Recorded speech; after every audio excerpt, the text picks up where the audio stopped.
जय श्री राम जनता जनार्दन। दोस्तों, आज मैं फिर से हाजिर हूँ आपकी सेवा में हमेशा की तरह एक और छोटी नैनो कैप कंपनी लेके। दोस्तों इस कंपनी पे बात करने से पहले मैं आपको पहले ही क्लियर कर दूँ कि दोस्तों ये वीडियो सिर्फ़ और सिर्फ एजुकेशनल पर्पज़ से ही बनाया गया है। ठीक है दोस्तों, स्टडी पर्पज़ से ही बनाया गया है। इन्वेस्टमेंट की कोई सलाह नहीं है मेरी तरफ से। ठीक है दोस्तों, और इन्वेस्टमेंट करना नहीं करना ये आपका पर्सनल डिसीजन होना चाहिए। ठीक है दोस्तों, लेकिन दोस्तों कंपनी के अगर बारे में बात करें हम लोग, तो दोस्तों कंपनी जो है मुझे बेस्ट लगी। बेस्ट क्या, मुझे तो एक्सीलेंट लगी दोस्तों। कंपनी के सेल्स में ग्रोथ, कंपनी के प्रॉफिट में ग्रोथ, ठीक है, कंपनी के सारे पैरामीटर दोस्तों मुझे बहुत अच्छे लगे।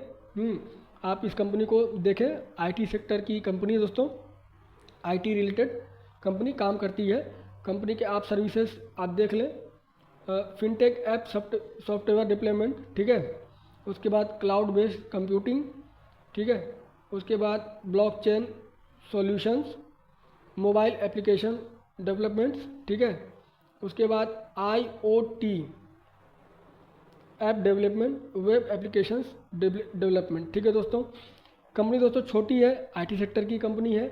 और दोस्तों ऐसे ही कंपनीज में पैसा बनता है। मैंने जहाँ तक दोस्तों एक्सपीरियंस किया है, ऐसे ही कंपनीज में दोस्तों पैसा बनता है और बहुत हुमच के बनता है।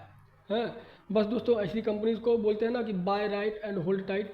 सही कंपनी को सही समय पर पकड़ के दोस्तों बस बैठ जाना, इसी में दोस्तों पैसा बनता है। ठीक है, कंपनी को और थोड़ा आप पढ़ेंगे तो देखें आप कंपनी के सर्विस जो है, कंपनी के services, fintech app, cloud consulting, blockchain app, mobile app, embedded app, web app. ठीक है दोस्तों, और उसके बाद दोस्तों कंपनी का यूज़र इंडस्ट्रीज देखेंगे, कंपनी का जो सर्विसेज है किन किन सेक्टर्स में यूज किए जाते हैं। तो देखें दोस्तों, एनर्जी, ठीक है, उसके बाद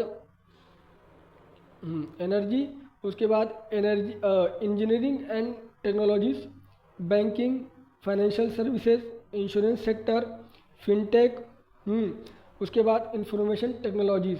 ठीक है दोस्तों, कंपनी दोस्तों अच्छे पैरामीटर्स के साथ आ रही है। उसके बाद दोस्तों क्लाइंट बेस आप देख लें, तो क्लाइंट बेस दोस्तों कोई बहुत बड़ा नहीं है, लेकिन ठीक ठाक सा है, आप देख सकते हैं। ठीक है, क्योंकि दोस्तों छोटी कंपनी है तो क्लाइंट बेस बहुत बड़े बड़े होंगे ऐसा उम्मीद भी लगाना ठीक नहीं होगा। ठीक है, कंपनी दोस्तों पहले एसएमई में थी, है, और अभी दोस्तों कंपनी जो है मेन बोर्ड में आ चुकी है, और एक दो शेयर भी रख के देखा जा सकता है। ठीक है दोस्तों, और कंपनी के पैरामीटर्स आप देखेंगे तो मार्केट कैप देखें दोस्तों मात्र 121 करोड़। ठीक है, तो दोस्तों इतना चलने के बाद अभी 121 करोड़ का मार्केट कैप है। ठीक है, तो दोस्तों जब ये कंपनी आई होगी दोस्तों तो मुझे लगता है कि 30-40 करोड़ की कंपनी रही होगी। ठीक है, तो दोस्तों मैंने इससे पहले जितना भी मैंने वीडियो बनाया है, अब तक जितना भी मैंने वीडियो अपलोड किया है दोस्तों, उसमें दोस्तों मैंने बहुत सी कंपनियां आपके साथ में शेयर की हैं जो अच्छे फंडामेंटल के साथ हैं। 12-15 करोड़ की भी कंपनियां मैंने दोस्तों आपके साथ शेयर की हैं, 25-50 करोड़ की भी, 60-70 करोड़ की भी, 100 करोड़ के अंदर की दोस्तों बहुत सी कंपनियां मैंने आपके साथ में डिस्कस की हैं। ठीक है, आप दोस्तों मेरे पुराने वीडियोस को जाके देखें, आपको बहुत सी कंपनियां मिलेंगी दोस्तों अच्छे फंडामेंटल्स, अच्छे पैरामीटर्स के साथ। ठीक है, उसके बाद दोस्तों कंपनी का आप करंट प्राइस देखेंगे तो 134 रुपये, और हाई लो देखेंगे तो 45 रुपये और 159 रुपये। स्टॉक का पी देखें दोस्तों 52 का चल रहा है, और इंडस्ट्री पी चल रहा है 40 का। ठीक है, तो दोस्तों कंपनी अपने अगर पी वाइज देखा जाए तो कंपनी वैल्यूएशन वाइज महंगी लग रही है। ठीक है, तो थोड़ा करेक्शन का वेट करना बनता है। हाँ, उसके बाद दोस्तों आप ग्राहम नंबर से देखेंगे, यानी कि इंट्रेंसिव वैल्यू से, तो 34 रुपये का इंट्रेंसिव वैल्यू चल रहा है, और करंट प्राइस चल रहा है 134 रुपये का, जो कि अगर करंट से देखा जाए, ग्राहम नंबर से देखा जाए तो कंपनी दोस्तों ओवर वैल्यूड चल रही है। ठीक है, लेकिन दोस्तों ऐसी कंपनियां दोस्तों आपको ग्राहम नंबर के पास मिले ऐसा तो नामुमकिन सा लगता है, लेकिन आसपास मिले तो मौका बनता है। ठीक है दोस्तों, आरओसी देखेंगे कंपनी का 17 का चल रहा है, आरओई चल रहा है 13 का, जो कि दोस्तों बहुत बेस्ट है। ठीक है, और डिविडेंड कंपनी कुछ देती नहीं है, फेस वैल्यू 10 का है। ठीक है, और ईपीएस निकल के आ रहा है 2 रुपये 59 पैसा। ठीक है दोस्तों, और पेट्रोस की स्कोर देखें आप 5 का चल रहा है, जो कि गुड है, वेल एंड गुड। ठीक है, बहुत अच्छा नहीं और बहुत बुरा नहीं। ठीक है दोस्तों, यानी कि कंपनी बीच में है एकदम। ठीक है, उसके बाद दोस्तों कंपनी एसएमई में भी नहीं है, जो जैसा कि मैंने आपसे पहले ही कहा है, ठीक है। और दोस्तों कंपनी के अगर आप मैक्सिमम चार्ट को देखेंगे तो 2021 में दोस्तों कंपनी आई थी, ठीक है। और अभी दोस्तों 2025 में कंपनी देखें इतना भाग चुकी है। अभी तो दोस्तों इस कंपनी को मुझे लगता है भागना बाकी है, अभी बहुत भागेगी, है। जिस तरीके से इसके सेल्स में और प्रॉफिट में ग्रोथ है दोस्तों, ये कंपनी मुझे लगता है कि अच्छा खासा चलेगी। और कंपनी के दोस्तों आप प्रोज को देखेंगे तो कुछ नहीं है, और कौन दोस्तों लदे पड़े हैं आप देख लें, ठीक है। देखो दोस्तों आप अपने स्तर पे कंपनीज को पढ़ें, मेरा काम है दोस्तों अच्छी अच्छी कंपनीज ला के आपके नज़रों में रख देना, मतलब आपके नज़रों के सामने रख देना, ठीक है। तो बाकी दोस्तों आप अपने स्तर पे पढ़ें, उसके बाद ही कोई डिसीजन बनाएं, ठीक है। इन्वेस्टमेंट करना नहीं करना ये आपका खुद का पर्सनल डिसीजन, ठीक है, अपने रिस्क के अकॉर्डिंग, ठीक है दोस्तों। उसके बाद आप कंपनी के सेल्स एंड प्रॉफिट पे चलेंगे ईयरली बेसिस पे, तो देखें 2,05,00,000 2018 में, उसके बाद 2,21,00,000, फिर 2,25,00,000, फिर 2,71,00,000, फिर 2,80,00,000, फिर 5,21,00,000, फिर 7,77,00,000, 9,57,00,000।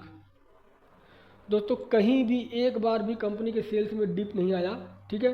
कंपनी के सेल्स में लगातार ग्रोथ है दोस्तों।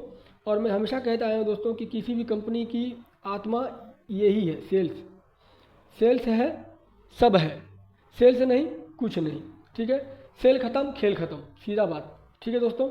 और कंपनी का अगर आप ओपीएम देखेंगे तो जहाँ दोस्तों पहले ओपीएम 12% का रहा करता था, 16% का रहा करता था, आज वो 38% के पास पहुँच चुका है, ठीक है। कंपनी ने अपने एक्सपेंस को अच्छे से कंट्रोल किया है, तो ओपीएम इतना अच्छा मेंटेन कर पा रही है, ठीक है। और दोस्तों कंपनी का अदर इनकम भी कुछ खास नहीं है, 13 लाख के करीब है। और नेट प्रॉफिट पे चलते हैं दोस्तों हम लोग, तो नेट प्रॉफिट देखें 11 लाख, 14 लाख, 32 लाख, 47 लाख, फिर थोड़ा सा डिप आया दोस्तों 23 लाख, फिर रिकवर किया कंपनी ने 63 लाख, 1,66,00,000, 2,33,00,000, ठीक है दोस्तों। कंपनी के सेल्स में ग्रोथ है, से कंपनी के प्रॉफिट में ग्रोथ है, ठीक है। उसके बाद दोस्तों कंपनी बोरोइंग भी ज़्यादा नहीं ले रखी है कंपनी ने, 2,09,00,000, और रिजर्व पड़ा है इसके सामने 9,03,00,000। यानी कि दोस्तों कंपनी रिजर्व भी अच्छा मेंटेन कर रही है और बोरोइंग को अच्छे से हैंडल कर रही है, ठीक है दोस्तों। और कंपनी के दोस्तों प्रमोटर्स के हालचाल अगर देख लेते हैं हम लोग ईयरली बेसिस पे, तो अब देखें दोस्तों प्रमोटर्स ने अपने होल्डिंग को दोस्तों एज इट इज़ बना के रखा है। और तो और दोस्तों कंपनी के प्रमोटर्स ने अपने होल्डिंग को इंक्रीज़ ही किया है, ठीक है। आप देखें 63.10 और आज के डेट में 63.92, ठीक है दोस्तों। यानी कि लगभग 64% के करीब प्रमोटर्स ने अपने होल्डिंग को दबा के रखा है एज इट इज़। और दोस्तों एफआईआई भी कंपनी में आ चुके हैं, आप देख लें छोटी सी कंपनी में दोस्तों एफआईआई का प्रेजेंस मायने रखता है 0.05%, ठीक है दोस्तों। और दोस्तों कंपनी अच्छे पैरामीटर्स के साथ है, कंपनी अच्छे फंडामेंटल्स के साथ में है, ठीक है। और कंपनी के सेल्स में प्रॉफिट में ग्रोथ दिख रहा है, इसका मतलब कंपनी अपने बिजनेस को सही तरीके से रन कर पा रही है। कंपनी के सेल्स में ग्रोथ है यानी कि कंपनी का बिजनेस अच्छे तरीके से ग्रो कर रहा है, ठीक है। और प्रॉफिट में दोस्तों थोड़ा उतार चढ़ाव आ जाता है कभी कभार, ठीक है। ओपीएम में कहीं कहीं मामला अटक जाता है, हाँ। और एक्सपेंस कहीं बढ़ा तो ओपीएम में फ़र्क दिखेगा, ठीक है। तो सेल्स में भी तो फिर प्रॉफिट में भी फ़र्क दिखेगा, ठीक है। तो ऐसा होता है दोस्तों। आप कंपनीज के सेल्स को, मैं खास करके दोस्तों कंपनी के सेल्स को ज़्यादा ही मैं टारगेट करता हूँ, उसको ही ट्रैक करता हूँ। सेल्स अगर है तो कंपनी आगे चल के सब कुछ सही कर सकती है, ठीक है। बाकी दोस्तों आप अपने स्तर पे कंपनी को पढ़ें, उसके बाद ही दोस्तों कोई किसी भी डिसीजन पे पहुँचे, ठीक है। आगे फिर मिलेंगे दोस्तों अगले वीडियो में, और तब तक के लिए आप मुझे आज्ञा दें, ठीक है दोस्तों। जय श्री राम।